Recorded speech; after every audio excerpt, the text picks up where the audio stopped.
नमस्कार, स्वागत है आपका सत्यहिंदी.com पर। मैं हूं नीलू व्यास और एक बार आपके साथ फिर से जुड़ रही हूं आपके पसंदीदा कार्यक्रम आज का एजेंडा को लेकर। आपने देखा है कि हाल में ही मोदी जी के कैबिनेट के जितने केंद्रीय मंत्री हैं उनको ये बोला गया है कि वो अपने अपने इलाके में जाएं और जन आशीर्वाद यात्रा निकालें। जन आशीर्वाद यात्रा निकालते निकालते कुछ मंत्रियों की जबान फिसल जाती है और अगर जबान फिसल जाए तो फिर वो कुछ भी ऊल जलूल बातें करने लगते हैं। जी हाँ, मैं बात कर रही हूँ केंद्रीय मंत्री नारायण राणे की, जो कि हाल में ही मोदी कैबिनेट में इंडक्ट हुए थे बतौर micro small and medium enterprises minister के नाम पर।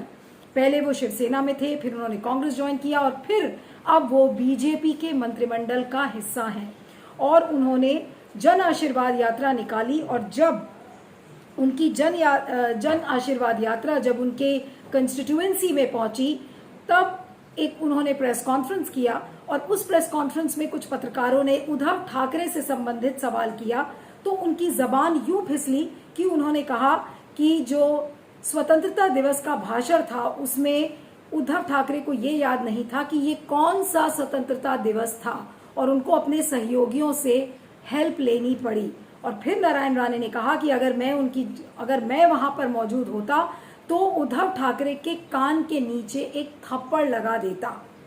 अब उस थप्पड़ की गूंज शिव सैनिकों को नहीं भा रही है। शिव सैनिक आक्रामक हो चुके हैं और आज जगह जगह पर नारायण राणे के खिलाफ एफआईआर दर्ज की गई, जैसे कि पुणे में, महाड़ में और रत्नागिरी में। रत्नागिरी के चिपलून इलाके से आते हैं नारायण राणे और वहीं पर ये प्रेस कॉन्फ्रेंस हो रही थी। तो बताया जा रहा है कि वो लंच कर रहे थे, यानी कि अपने दोपहर का वो खाना खा रहे थे और खाना खाते खाते जो पुलिस थी वो आई और उनको उठाकर लेकर गई।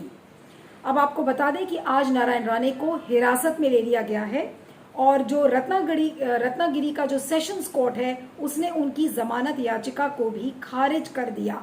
जो बीएन पाटिल हैं, जो डीएम हैं वहां के, उन्होंने कहा था कि नारायण राणे को सारे जो लीगल ऑप्शंस हैं वो एग्जॉस्ट हो चुके हैं, उसके बाद उनको अरेस्ट किया गया है। यानी कि नासिक पुलिस ने आज नारायण राणे को गिरफ्तार कर लिया। अब आपको बता दें कि नारायण राणे पिछले 20 साल में पहले ऐसे केंद्रीय मंत्री हैं जिनको हिरासत में लिया गया है। अगर आपको याद हो तो 20 साल पहले मुरसोली मारन और टीआर बालू को रातों रात चेन्नई की पुलिस ने उठाया था। तो टीआर बालू और मुरसोली मारन के बाद अब ये पहले ऐसे केंद्रीय मंत्री हैं और वो भी मोदी कैबिनेट के तो पहले केंद्रीय मंत्री हैं जिनको इस तरीके से गिरफ्तार किया गया है। क्योंकि उन्होंने मुख्यमंत्री उद्धव ठाकरे के खिलाफ आपत्तिजनक टिप्पणी की और कहा कि अगर वो उनकी जगह होते और अगर उन्हें स्वतंत्रता दिवस ये कौन सा है अगर उन्हें याद नहीं होता तो वो उनकी कान के नीचे थप्पड़ लगा देते। तो आपको याद है कर्मा एक फिल्म थी जिसमें कि डॉक्टर डैंग का एक बहुत मशहूर डायलॉग था कि एक थप्पड़ की गूंज सुनाई पड़ रही है। तो उसी थप्पड़ की गूंज आज पूरे महाराष्ट्र में सुनाई पड़ रही है क्योंकि शिवसैनिक आक्रामक हो गए हैं। जगह जगह पर उन्होंने प्रोटेस्ट किया है और बताया जा रहा है कि जो नारायण राणे का जो जुहू का घर है मुंबई में, उसके सामने भी काफी विरोध प्रदर्शन हुआ जिसमें कि बीजेपी और शिवसैनिक आपस में उनमें झड़प हुई, 2 लोग उसमें घायल भी हुए। तो बिल्कुल एक दंगे जैसी स्थिति इस समय मुंबई की सड़कों पर हो गई क्योंकि शिवसैनिकों से ये बर्दाश्त नहीं हुआ कि आखिर ये कौन व्यक्ति है जो कि उद्धव ठाकरे को कान के नीचे थप्पड़ जमाने की बात कर रहा है। तो जाहिर सी बात है कि ये जो जन आशीर्वाद यात्रा थी ये अब बिल्कुल एक बड़ी राजनीतिक बैटल में बदल गई है। शिवसेना और बीजेपी के बीच, उनके बीच एक अहम की भी लड़ाई है कि आखिर शिवसेना के जो लीडर हैं, शिवसेना के जो सुप्रीमो हैं, आखिर बीजेपी के केंद्रीय मंत्री की ऐसी क्या मजाल कि वो मुख्यमंत्री के लिए इस तरीके के आपत्तिजनक बयान दे। तो नतीजा क्या हुआ, नारायण राणे को खाना खाते खाते वो दोपहर का भोजन कर रहे थे और उनको गिरफ्तार कर लिया गया। लेकिन आपको बता दें कि जो युवा सेना है, शिवसेना की जो यूथ विंग है, उसने कई जगह पोस्टर्स भी लगाए हैं और उस पोस्टर में नारायण राणे को कोंबड़ी चोर कहा गया है, यानी कि मुर्गी चोर कहा है क्योंकि उनका एक पोल्ट्री फार्म होता था तो उसमें उनको मुर्गी चोर कह के उनके पोस्टर्स लगाए गए हैं। तो इस तरीके का विरोध प्रदर्शन और इस तरीके का रिफ्लेक्शन शिव सैनिक्स कर रहे हैं और जाहिर सी बात है कि उनको ये चीज बिल्कुल पसंद नहीं आई है। अब आपको बता दें कि जो शिवसेना के प्रवक्ता हैं आनंद दुबे, तो उन्होंने ये बोला था कि मंत्री बनने के बाद नारायण राणे का दिमागी संतुलन बिगड़ गया है और उनकी गिरफ्तारी होनी चाहिए। और जैसे ही आनंद दुबे का ये कमेंट टीवी चैनल्स पर चला, उसकी थोड़ी देर बाद ही ये खबर आ गई कि नारायण राणे को नासिक पुलिस ने गिरफ्तार कर लिया है। केतन, आपका बहुत बहुत स्वागत है हमारे खास कार्यक्रम में। और ये जो नारायण राणे को की जो आज गिरफ्तारी हुई है, उनको हिरासत में लिया गया है, और जो जिस तरीके के उन्होंने कमेंट्स किए थे कि वो थप्पड़ मार देंगे, ये क्या किस चीज का सिम्टम है? क्योंकि अगर हम देखें तो इसके पहले भी अनुराग ठाकुर एक ऐसे केंद्रीय मंत्री थे, उन्होंने पिछले साल बोला था कि गोली मारो सबको, और वो मंत्री बन गए। अब ये नारायण राणे भी बिल्कुल एम्बोल्डेंड है और ऐसा लग रहा है ये कुछ भी कह के निकल जाएंगे। तो किस तरह से देखते हैं जो ये पूरी राजनीति हो रही है शिवसेना वर्सेस बीजेपी की नारायण राणे को लेकर, क्या कहेंगे आप? देखिए नीरू, सबसे पहले इसकी पृष्ठभूमि हमें समझनी चाहिए, लेकिन उसके पहले ही मैं ये बता दूं कि ये इस बात का प्रतीक है कि राजनीति का स्तर सामूहिक तौर पे कितना गिरता जा रहा है। क्योंकि जिस तरह से एक केंद्रीय मंत्री इस तरह के बयान देते हैं और उस बयान पे एक राजनीतिक दांव साधने की कोशिश होती है, उनकी गिरफ्तारी तक बात आती है। क्योंकि मेरी एक पुलिस अधिकारी से थोड़ी देर पहले बात हो रही थी और उन्होंने कहा कि ऐसे मामले जब भी होते हैं, हालांकि उन्होंने उसका समर्थन नहीं किया, लेकिन उन्होंने कहा कि ये नॉन कॉग्निजेबल ऑफेंस भर हो जाता है और वहीं पर मामला खत्म हो जाता है। लेकिन जहां बात नारायण राणे और शिवसेना की करें तो दोनों के बीच में बिल्कुल मतलब एक खराब हुए हुए रिश्तों की लंबी कड़ी है। नारायण राणे ने जब शिवसेना छोड़ी थी तब आपको याद होगा कि उन्होंने कई सारे विधायक जो हैं उनको इस्तीफा दिला के दोबारा चुनाव लड़ाए थे, और पार्टी को कोंकण, जो तटीय इलाका है महाराष्ट्र का, वहां पर उनको पार्टी की हालत खराब करने का एक भी मौका राणे ने नहीं छोड़ा था। बाद में वो कांग्रेस में गए और फिर राजनीतिक विरोध चलता गया। लेकिन अभी की जो तलखी है विरोध की, वो एक अलग स्तर छू गई है। इतना ही मतलब इस कदर छू गई है कि अभी उनको जो मंत्री पद मिला है राणे को, तो कहा जाता है कि क्योंकि वो शिवसेना के मुखर विरोधी है, इसीलिए उनको वो मंत्री पद दिया गया है। अभी की जो घटना है, तो उन्होंने एक जगह पर ये कहा कि वो अगर किसी बात पे उनको सवाल पूछा गया तो उन्होंने कहा कि अगर उस अधिकारी की जगह मैं होता तो मैं महाराष्ट्र के मुख्यमंत्री को उनके कान के नीचे मारता। अब इस बात को बहुत ही गंभीरता से लिया है, क्योंकि वो सत्ताधारी पार्टी है और सीएम के विरोध में इस तरह की बात जो है वो शिवसैनिकों को बिल्कुल नहीं जची है। और आज की जो घटना या उसका जो परिणाम हम देख रहे हैं, वो इसी सब रिश्तों की तलखी और बीजेपी और शिवसेना एक दूसरे के खिलाफ जो राजनीतिक दांव साधने जा रही है, जो वर्चस्व की लड़ाई है, इसी सभी को दर्शाता है। लेकिन आपको ये भी लगता है कि नारायण राणे कहीं ना कहीं बीजेपी में अपनी पैठ बनाने की कोशिश कर रहे हैं? उनको ये भी पता है कि उनके पैर अच्छे से जम जाएंगे, वो मोदी जी को इम्प्रेस भी कर लेंगे अगर वो इस तरीके के कमेंट्स बोलते हैं शिवसेना के खिलाफ। बिल्कुल बिल्कुल, इसमें कोई दो राय नहीं है। जब से उन्होंने बीजेपी में कमान संभाली है, सबसे पहले उनको राज्यसभा की सीट दी गई, और उसके बाद उन्होंने जब सुशांत का मामला आया तो राणे हो या उनके पुत्र हो, उनके पुत्र नीलेश राणे हैं और नितेश राणे हैं। उसमें नितेश राणे जो है वो मालवण इलाका या सिंधुदुर्ग जिला है जहां पर अपनी पैठ रखते हैं राणे परिवार, तो वहां से विधायक है। तो उन्होंने कोई भी मौका नहीं छोड़ा। आदित्य ठाकरे जो उद्धव ठाकरे के पुत्र हैं और मंत्री हैं महाराष्ट्र में, उनके ऊपर निशाना साधने के लिए। तो वो पुरानी एक तरह से दुश्मनी है, और जिस तरह से वो लगातार ठाकरे परिवार और एमवी सरकार के खिलाफ लामबंद होते रहे हैं, तो ऐसा माना जा रहा था कि उनको केंद्रीय मंत्री पद उसी के लिए दिया गया ताकि जो विरोध की धार है वो बीजेपी महाराष्ट्र राज्य में मुखर करती रहे।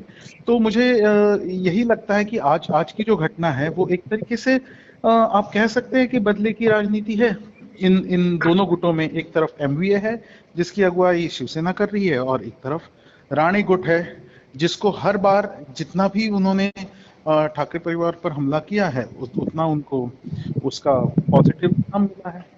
लेकिन आपको लगता है कि इस तरीके की घटनाएं, अब क्योंकि नारायण राणे बिल्कुल सेंटर में है और अब जाहिर सी बात है कि उनको उद्धव ठाकरे से डायरेक्ट टक्कर एक लेनी होगी एक केंद्रीय मंत्री के दम पर, तो इस तरीके की जो हादसे हैं वो आप क्या आने वाले दिनों में बढ़ते हुए नजर आएंगे हमको?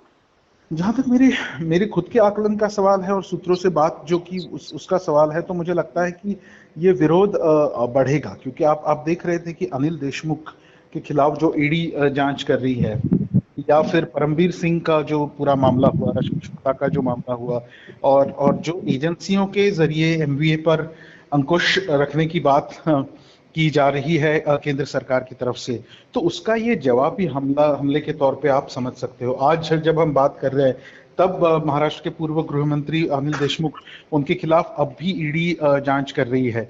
तो या तो दो चीजें हो सकती है इसमें, जो सीधे तौर पे मुझे दिख रहा है। एक, जैसे हम बात कर रहे हैं, तब जगह जगह पर और खासकर मुंबई में और बाकी इलाकों में शिवसेना के कार्यकर्ता और बीजेपी के कार्यकर्ता एक दूसरे के सामने भिड़े हुए हैं। तो कार्यकर्ताओं और जमीनी स्तर पर ये विरोध जो है वो और प्रखर और मुखर और मजबूत होता हमें दिख रहा है।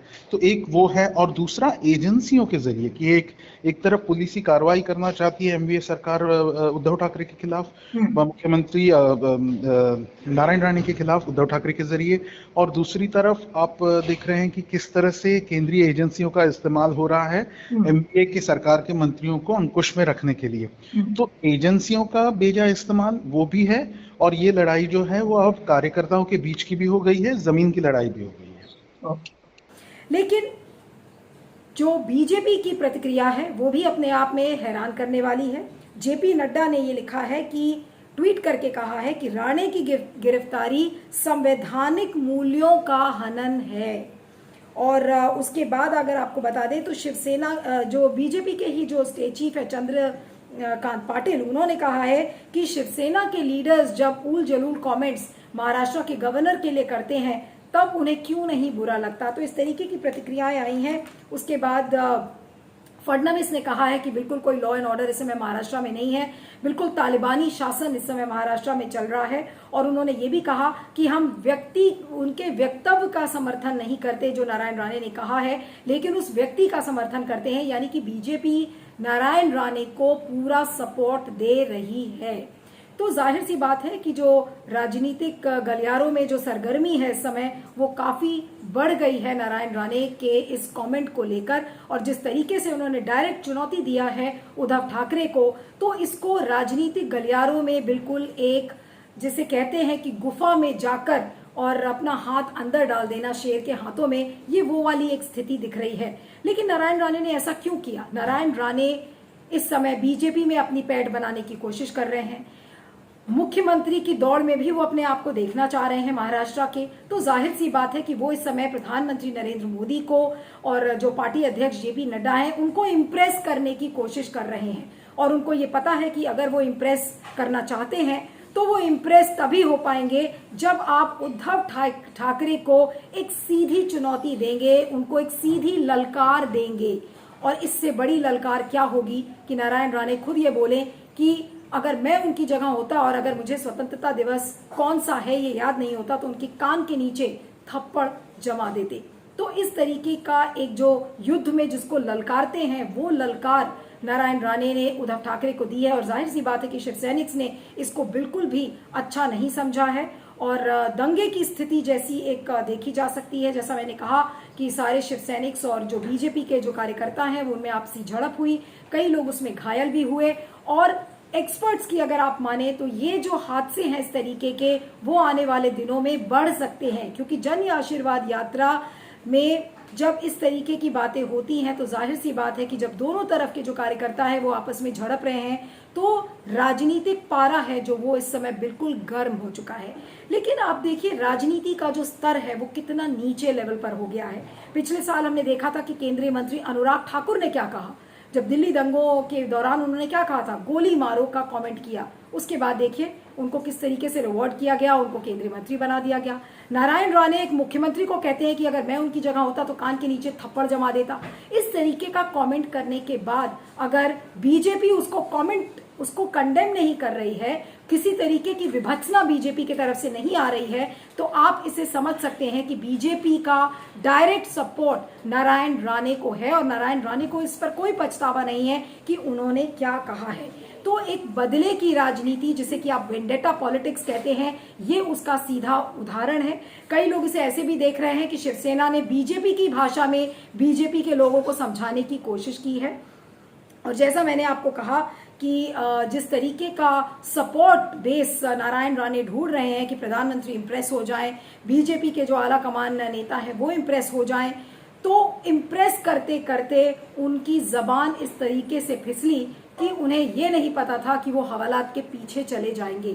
अब नारायण राणे को जेल हो चुकी है। और आपको बता दें कि किसी भी एमपी या जब यूनियन मिनिस्टर की गिरफ्तारी होती है तो उसकी कुछ प्रिविलेजेस होती हैं कि पार्लियामेंट सेशन के 40 दिन पहले तक उनको प्रोटेक्शन मिलेगा और पार्लियामेंट सेशन खत्म होने के बाद भी उनको 40 दिन का प्रोटेक्शन मिलता है।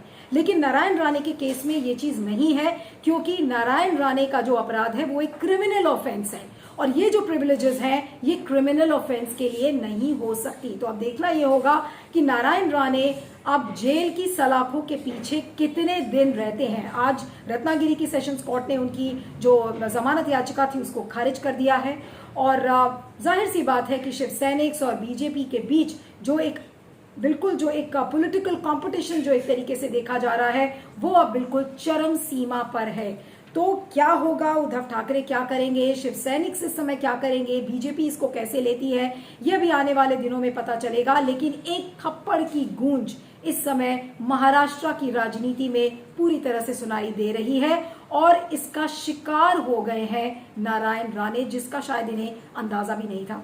इस वीडियो के बारे में आपका क्या कहना है, फीडबैक जरूर दीजिएगा। मेरा ट्विटर हैंडल है @neelu317। आप देखते रहिएगा आज का एजेंडा और बने रहिएगा सत्य हिंदी पर। Thank you so much. सत्य हिंदी का ऐप डाउनलोड करें गूगल प्ले स्टोर पर।